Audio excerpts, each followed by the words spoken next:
أي خير إذا نسيت آيات الكتاب، أي خير إذا هجرت كلمات الله عز وجل، أي خير إذا تغيرت المعالم، أي خير إذا تكلم الجهلاء وأسكت العلماء، أي خير إذا أصبح الرفيع وضيعا والوضيع رفيعا، إذا استوت الأعالي والأسافل فعندها طابت منادمة المنايا. ومن يثني الأصاغر عن مراد إذا جلس الأكابر في الزوايا، وإن ترفع الوضعاء يوما على الرفعاء من إحدى الرزايا. متى تصل العطاش إلى ارتواء إذا استقت البحار من الركايا، ومن يثني الأصاغر عن مراد إذا جلس الأكابر في الزوايا، وإن ترفع الوضعاء يوما على الرفعاء إحدى الرزايا.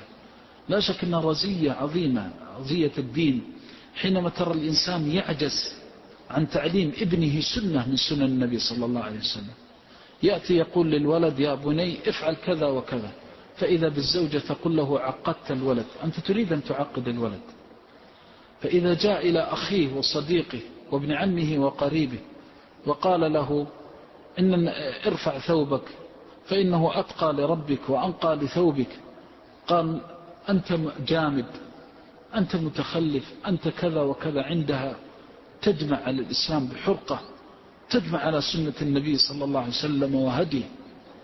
حينما تأتي وتقول للرجل كان صلى الله عليه وسلم إذا توضأ، كان صلى الله عليه وسلم إذا صلى، كان عليه الصلاة والسلام، فيقول لك متهكما الناس وصلوا إلى كذا وأنت تقول لي افعل كذا وكذا.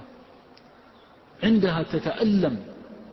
المصيبة مصيبة الدين، ولذلك كان الصحابة أشجانهم وأحزانهم مع الدين، لأن الله جعل فيه عزنا وجعل فيه كرامتنا.